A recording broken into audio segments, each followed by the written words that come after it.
It is such a pleasure to have an opportunity to be here with so many great data visualization colleagues. I was hugging people on the way in who I know and have met before, former board members who are here and others. Others, I know it's your first time.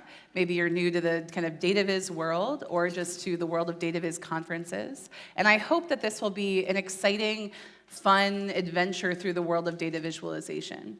I think back to one of my favorite conferences that I still remember from the land of in-person conferences, so the land before COVID, I guess. And think about Tapestry in 2018, which is really where the DVS kind of started. That was where the idea for the DVS came from. And thinking back to Tapestry, there was no big bells and whistles. There was no big iron viz on stage. No offense, Andy Copgrave, if you're listening to me right now. There was no big bar chart bar. There was no really fancy schmancy different kind of bells and whistles. It was a room full of really incredible, amazing people with great stories to share, giving their talks, doing their lightning talks, and talking during the breakout time and connecting with each other. And that was at University of Miami in a big academic conference room with a single podium up front. And I like to think that we leveled things up a little bit with the fancy letters and everything else. But I'm thrilled to have all of you here today. We have around 200 people joining us over the course of the next 3 days here in Porto. How many of you have been in Porto before? Oh, you're lucky. This is my first time. It's very nice. So we're thrilled to have you here. We hope you'll enjoy some of getting to know the city around you and enjoying some of the spaces, and especially the beautiful gardens. It's a great venue and space to be able to enjoy space outside. But as we think about kind of what Outlier is and how Outlier came to be, I think it's worth reflecting on kind of where we are as an organization and talking a little bit about the Data Visualization Society. It would be a bit silly for me, I think, to get up here and not talk about DVS. So if I could get yep. So as we think about DVS, it's an interesting time to be working in data visualization, right? There's this huge rise of what's happening with AI and the ways in which we have auto visualization tools and questions about what the world of AI is going to mean for data visualization. And as we think about what that looks like, though, there's still some core and foundational skills that we need in order to interact with and actually make meaningful use of all of these new automation tools that are out there. We need to think about and understand the world of data, the world of how it gets collected, how it gets cleaned and analyzed, the world of visualization, how that gets translated through design, storytelling, and building different charts and graphs, and through the connections we make in the society that we create that allows us to actually share information and think about how we all build better charts and graphs and visualizations. And these three things together make up the kind of 9 key pillars that are the roots of the Data Visualization Society. If you weren't with us at the very beginning, you may not remember that our logo was actually a data-driven logo concept, where when you actually input your different skill sets as members, it will actually show us the shape of the membership. And you can still get your own unique badge showing you what your kind of DVS triangles look like. And as we think forward and think about what the world of DVS looks like in this world of AI and automation, I want to focus back on our key goal, which is around building this global professional organization for data visualization across different subject areas, across different skill sets, across different time zones and geographies, and bringing people together from different communities, thinking about not just the people who are coders and developers, but the practitioners, researchers, and others. My roots myself are in public health. I was a researcher and evaluator before I ever became a data visualization person. And I would guess that if you ranked my data visualization design skills for building something that's going to win an IIB award, I would be pretty solidly middle of the pack compared to some of the incredible designers who are here today. But I do get to focus a lot of my time on thinking about the challenging questions of how do we help people consume data more appropriately, effectively, and engage with data in ways in which that happens in the day-to-day lives that we have. And taking things beyond this kind of collection of different tools and tech stacks and thinking about these big themes around data literacy and what does it mean to be a data-informed citizen in the world today. And I think that organizations like DVS still have a big role to play in that space in terms of connecting people and thinking about how we connect people to information. And that happens by bringing together people who have all of these different constellations of skill sets, all the different shapes of these different badges that might get created, where everyone's star looks a little bit different. And that is a beautiful and wonderful thing because we have so much that we can share.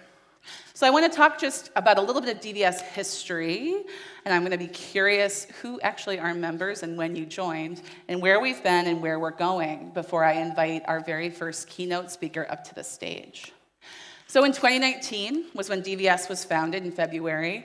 I was a few weeks into my first parental leave with my first child and desperate for adult human connection. If anyone else has ever been at home with a very tiny baby, they are beautiful and wonderful, and also they don't have a lot of narrative conversation skills. So like most normal people, and my husband, who's here somewhere in the room and kindly has been helping me out, or maybe he's still at the registration desk, I have hobbies that look like work, is what people usually tell me. And so I jumped in and got involved in DVS at the very beginning when we first started and were founded. And we sprung up and had 3,500 members, I think, within a month. And we had a challenge looking at some of that membership data. This is from Neil Richards. Neil is here. Neil's here, yeah, from the DVS challenge we used with that first data set. And as we think about kind of what that picture of those first 3,500 members looked like, we saw people joining faster than we ever would have expected. There was more demand for this kind of community and connection, which was really exciting. We also launched Nightingale, our journal. Has anyone ever published an article in Nightingale in the room? Yes, excellent. If you haven't, you should. You'll see some calls to action to share your thoughts. But we have everything from information about kind of standard, like why I stopped using box plots. Nick is one of our speakers at Outlier this year. And then talking about things with different kind of key leaders in the data visualization field. And Nightingale was this vision from Jason Forrest and now from his expanded team around how do we bring together all of this data viz content in one place? How do we become the journal for data visualization? And the digital journal started on Medium in 2019, and as you might now know, we all now have our own self-owned site. In 2020, we had a big world event happen. So we didn't jump into the world of in-person fun get-togethers like this very fast. Instead, we spent a lot more time trying to find ways to connect people virtually through things like the DVS Slack. And we saw great conversations springing up on Slack and in other virtual spaces, launching fireside chats.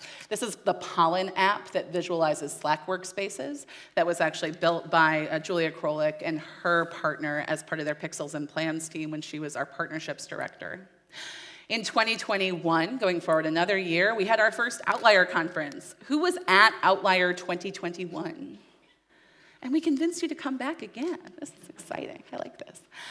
So Outlier 2021 happened, as did 2022, all virtual. We hosted our virtual conference as our first big event. We loved bringing together in a virtual space. It wasn't the right time globally to host an in-person conference, and maybe that was a bit of a gift. We got to build something that we're really excited about for bringing together great content and people, and now expand that out into a broader in-person footprint. In 2022, we launched Nightingale in print. How many of you have received Nightingale in print? If you haven't received it, or you're interested in getting an issue, we do have some limited copies of the first runs, and issue 3 will be shipping out this month. We also adopted the Information is Beautiful Awards and worked with David McCandless's team to bring back the IIB Awards as a means to continue to build out not just the awards program, but the showcase of work. And there are people in this room who themselves are IIB Award winners, including our next keynote speaker. And we're very excited to be able to bring back this educational showcase and repository and help it grow. There's amazing work happening in data visualization, and this creates one space to put all of that work in one place. And then we come to today in 2023.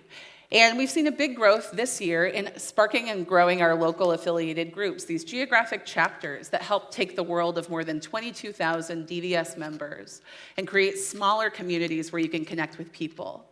Places like communities around shared interests and communities around specific geographic locations, and focusing a lot more on mentorship. And I really think, and I know we've talked as a board about this, that these kind of smaller groups and organizations are a key part of helping DVS continue to grow, but also to help all of you who are members of ours to connect with each other and have these opportunities for connecting more locally with people near you. So where we're going next and what we're going to be doing as we look forward. We're here in Porto. We're very excited to be here in Porto. Yay, Porto! We should take a big group photo for whoever's interested at some point in front of the big letters out front. They're very nice. People were asking us as we were trying to get in the building this morning to take their picture for them. I think Vince was being very kind about that. And we also now, I looked it up in our membership database, we have members from DVS from 155 different countries. Now, a lot of those are like 1 or 2 members. If you're someone from a country without a big data viz community, we are just as excited, if not even more so, that you are here as we are about our big membership bases in places like the US, UK, Europe. But 155 countries, think about that for a minute, and about just how wide the world of data visualization is. And how can we kind of bring more people in and connect them who might be that 1 or 2 members sitting in a rural, remote location and help them connect with the world of data visualization. We have 3 key goals that you'll hear us talk about a lot right now in DVS. One is to nurture the data visualization community. We want to make sure that we are bringing people together in inclusive, exciting ways and spaces that you're excited to engage with other community members. We want to celebrate the great work happening in data visualization. You'll see that both through the events and talks over the course of the next 3 days, as well as through other big programs like Outlier, like the Nightingale Journal and the IIB Awards. And last, we want to find ways to advance the industry. How do we create space for tough and challenging conversations around things like ethics and data visualization, around AI and data visualization and misinformation? And if you know me and you've chatted with me, or if you've kind of kept tabs on the DVS world, you probably know that the issues around misinformation and misrepresentation of people's data and information is a really huge personal passion point for me. And I'm happy to have one-on-one chats with anyone who is interested around what that looks like and why that is. But as we think forward, we want to think about these ways to nurture, celebrate, and advance the data visualization industry, field, and community. I would be remiss to not finish up this talk with talking about all the great things that happen without talking about how and why that happens. So our DVS team is still primarily run by volunteers. Our board is an all-volunteer board, and our team donates conservatively over 5,000 hours a year to DVS. That's about 2.5 full-time equivalents of people working. And then in addition, we have a number of part-time contributors and supporters. So I want to give a quick shout out and thank you to everyone who has been part of our team, who has been part of the board, who's been on the advisory council. If you're a DVS board member, current or former, or if you are someone who's been on our dedicated kind of DVS team, can you stand up? I know you're here. I talked to you this morning. I would like to give you all a huge round of applause for all of your work.